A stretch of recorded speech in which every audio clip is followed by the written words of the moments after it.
What a drag it is getting old. I can attest to that. Lubie can't. Good morning, everybody. Welcome to another edition of the morning briefing. Stuff starts hurting. You injure yourself in your sleep. That's what happens when you get old. The year I'm having, I've been getting roughed up a little bit. I feel like Caitlin Clark entering the court for a WNBA game, which is kind of an amazing story. We'll touch on that in just a second. And maybe you're betting those games. And if you are, there's one place to go. And that would be Bet Online, your number one source for the NBA Finals, which crank up finally tonight. We'll get into that a little bit. And the Stanley Cup playoffs. We're involved there, Lubie. South Floridians. Yeah, that's right. Mike Lubie Lubitz, Jeff DeForest, South Floridians. That's where we come from. Got our Florida Panthers. We can taste the margaritas coming out of the Stanley Cup. You get every stat. You get every matchup, even live odds and spreads while the games are on from betonline.com. When the game's over, head on over to our online casino. You did on a game of blackjack. I got 21. Should I hit it? No, just stick. Or poker or unwind with one of our over 150 slot games. I actually hear my wife just punching away on the slots all night long. Head to the website today to get in on all the action. Use the promo code BELIEVE. That's BLEAV. BELIEVE for your 50% welcome bonus. Hello. You got 500? We got 250 for you. Unbelievable. That's your welcome bonus on your first deposit. Bet online. The game starts here. So are you aware of this rumor that Jake Paul, because the Tyson fight has sort of fallen out, we don't know if it's going to be rescheduled or when it's going to be rescheduled. Tyson had that thing on the plane. I can't breathe. And yes, it would be advisable for any athletic commission. This fight was supposed to take place in Texas at Jerry Jones' house there. Maybe it could have been held at Jerry Jones' house for what interest there should be in this sort of thing. Watching some 28-year-old guy that's an influencer on YouTube beating the shit out of an old man, which still, I mean, people believe in Tyson so heavily that they think at 60 he can crack this guy's skull and somehow come out of that with a victory. Anyway, that's off. And the rumor is, Louie, have you seen this? The rumor is that Jake Paul has offered $25 million for Caitlin Clark to fight him in a match, an exhibition, no? You see this stuff with Nancy Lieberman? I have great respect for Nancy Lieberman. She is one of the few women at the time. Now, this goes back to a little bit more of a Stone Age mentality when it came to women playing sports, especially if they were going to dive into what is essentially a man's domain. It's kind of like women jockeys, women boxers, and you're thinking, yeah, this is great that you're doing this, but don't try to do it professionally, please, because you just don't belong on this stage, this platform. Now, I don't know that that's true anymore of women's college basketball, although, Lubie, you would tend to agree. Do we come off as the worst misogynistic? I wouldn't say the worst. I mean, if you tandem on the air, no? There's people that are worse than us, but we definitely don't ingratiate ourselves into the women's sports fan. I will openly admit that. I mean, can you imagine the network executives? They often talk about this as a reference. It's more of a sort of figure of speech. Yeah, the executives are going to blow their brains out in the advertising offices in New York if they end up with Oklahoma City going against like the Pelicans. Of course they are.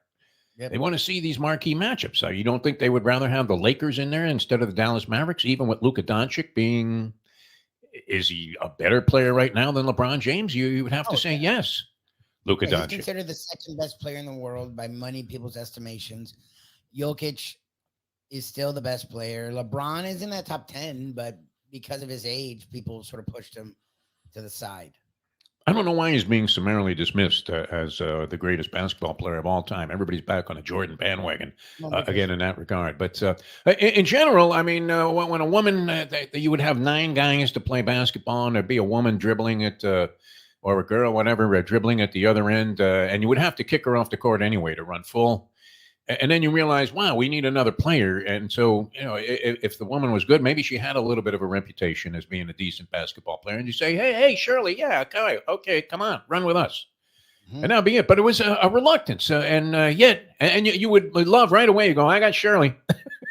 Exactly. So that you could score a lot of points in a game and chuck the ball from wherever you wanted without any kind of impunity, because you knew you were going to get off every shot. Lieberman would have been one of the few females at the time that you wouldn't have wanted to go against. Would you say that that's a true statement? I don't know if you saw a lot of Nancy Lieberman. I didn't see her, but from what she's one of those people you put in that discussion of like greatest women ever. The credentials are there, right? Old Dominion from Far Rockaway, New York. So she had those New York fundamentals down pat. Tough as nails. Played with some great players. Ann Myers was one of her teammates at one time. The great Pat Summitt, the late great Pat Summitt, was one of her teammates. So you would have to say that she certainly has credibility. She was an assistant coach with an NBA team for a period of time and had various careers in the pros and in international basketball as well. So when she says something, you would have to think, okay, I'm going to pay a little bit of attention to this. And her theory is, and having grown up in Brooklyn, I understand this 1,000%. Her theory is that eventually Caitlin Clark is going to have to knock somebody out. Oh, just actually get physical herself. Yes. Well, I mean, it comes under the theory. I don't know. You didn't really experience this because you grew up in what I would consider to be a high level of suburbia here in South Florida, Lubie.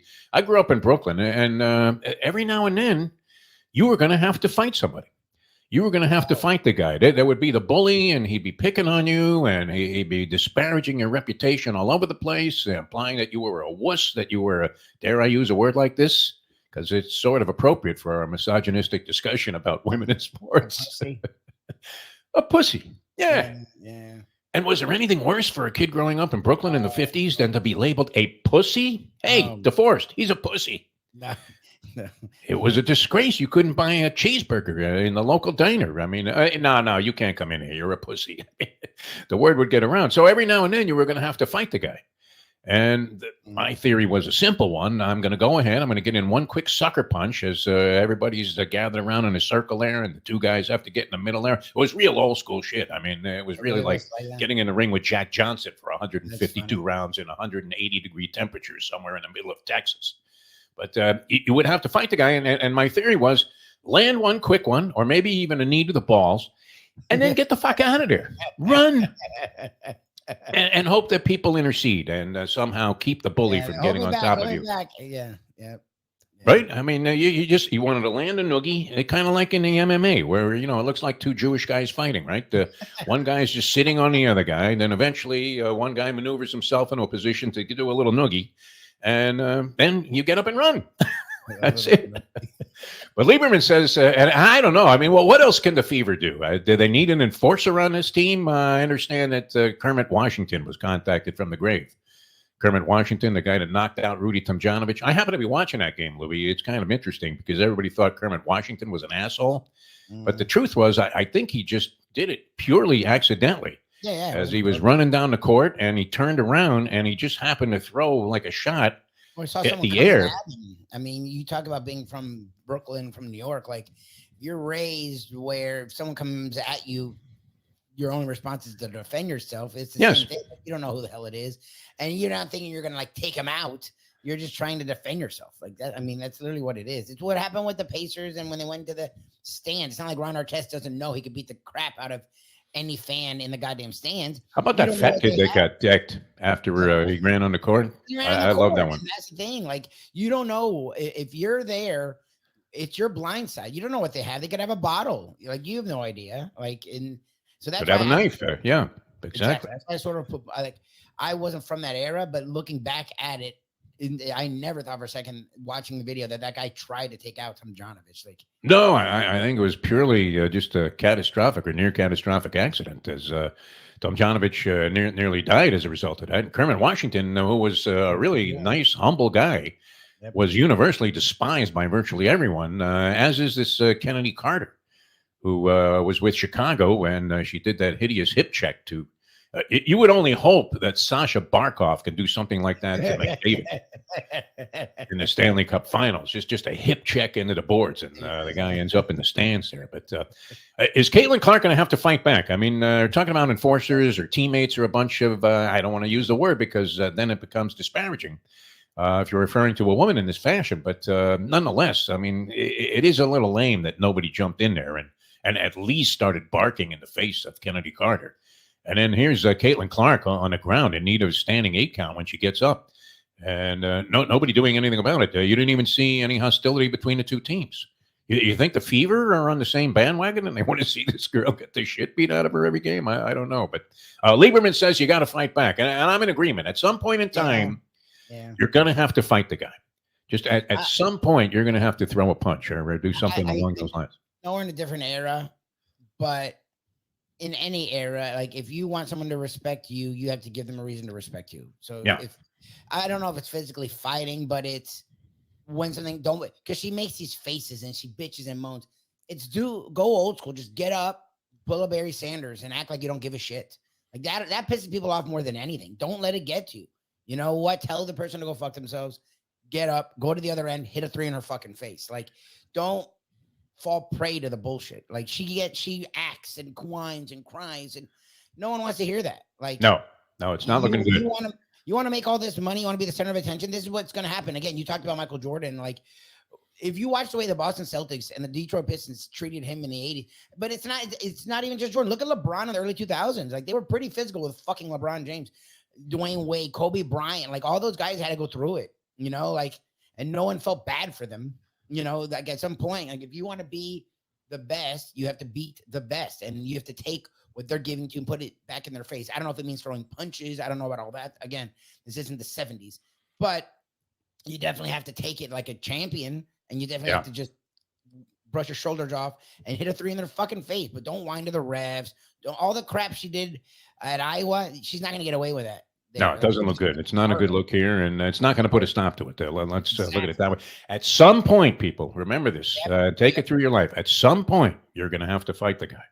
That's the way it goes. That's what I grew up with. All right, speaking of a fight, Lubie, I've been fighting with you all season long to give any credit whatsoever to the Boston Celtics. You think they just flat out suck. I don't think they suck. I was trying to do a little research for this thing, and we're going to be joined once again, another winner yesterday. Our Daily Degenerate segment is turning out to be a big hit.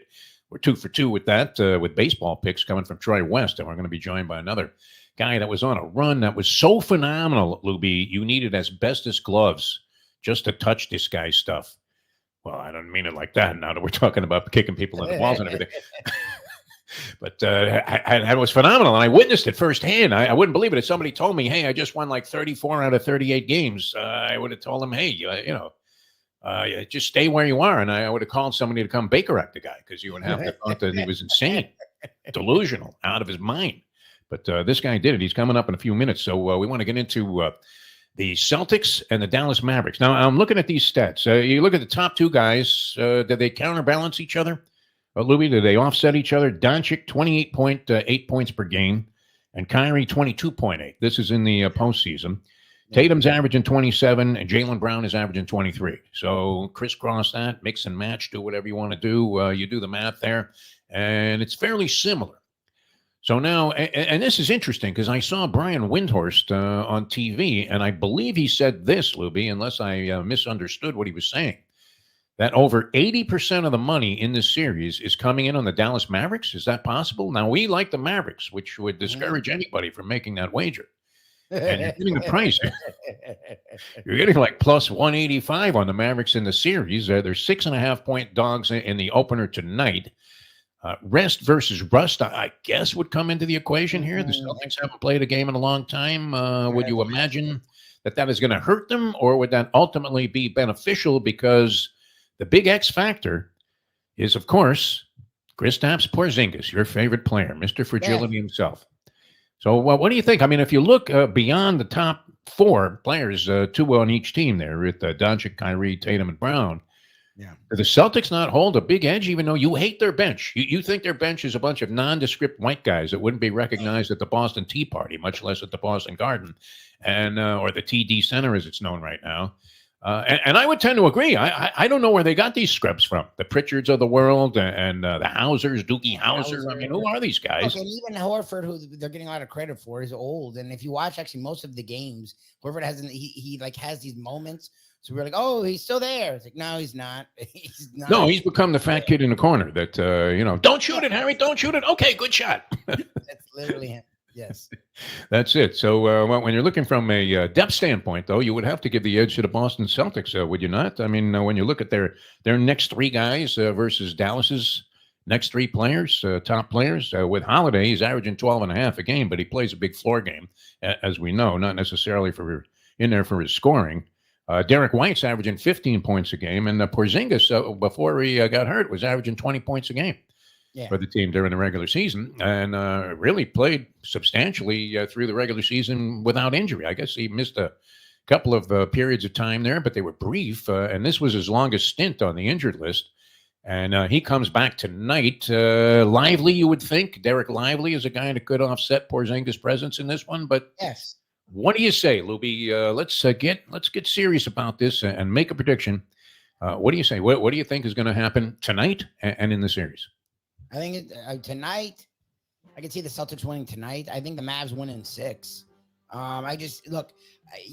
To me, the two don't offset. I think Luka is a better, not all around. He's not a great defensive player, but a vastly better all around offensive player than Jason Tatum.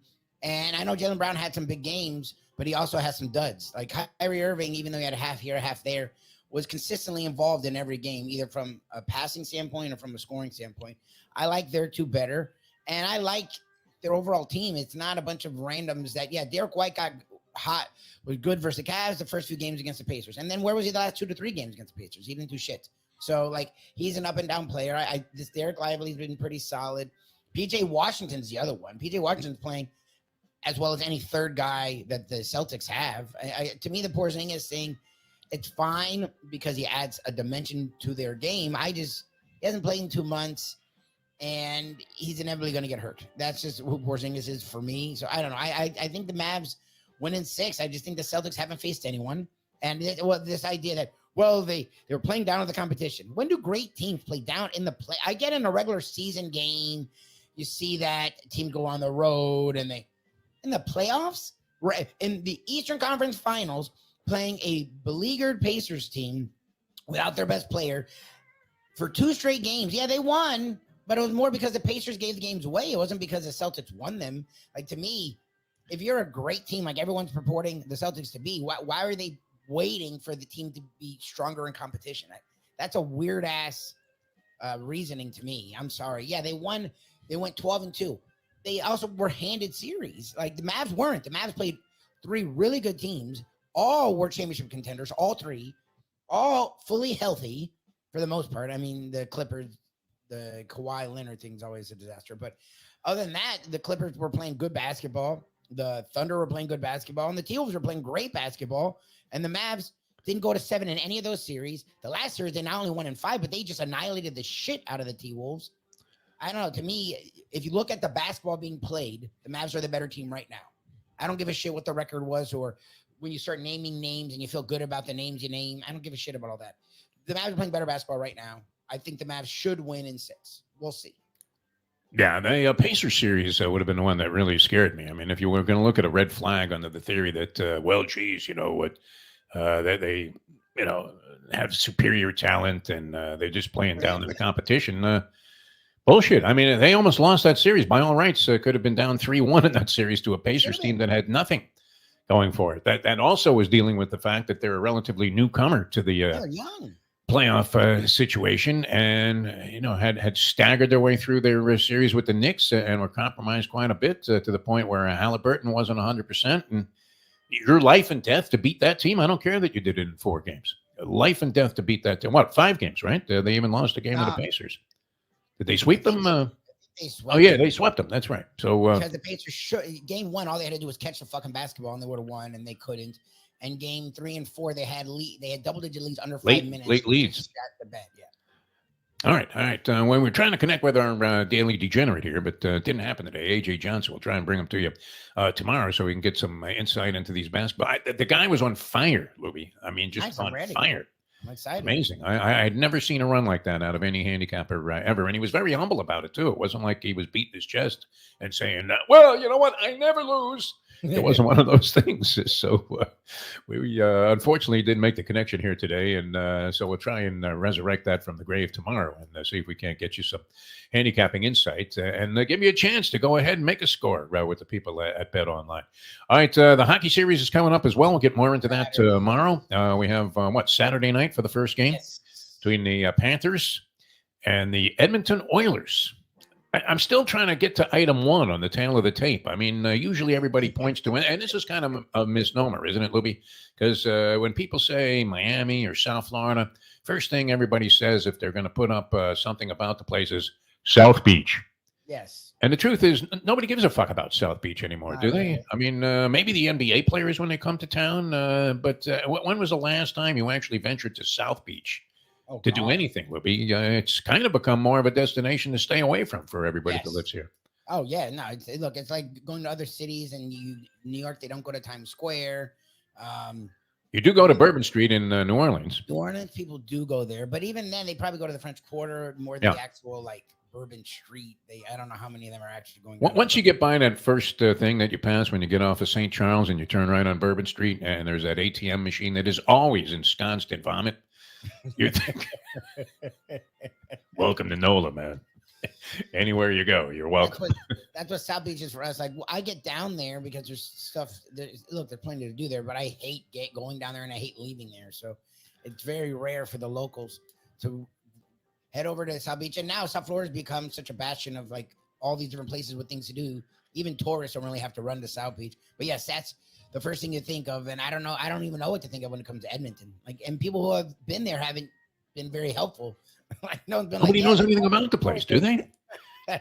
Aside from the fact that the Oilers have played there for a long time, and at one time were a dominant franchise when they had Gretzky and the great Mark Messier, who, wow, I mean, Messier could not have been more of a homer for the Rangers in his commentary on ESPN. I guess it's understandable with his attachment to the team. He was the captain there, and he led them to that 1994 Stanley Cup championship, which has been well documented. Well, when your team only wins one championship every 50 or so years, yeah.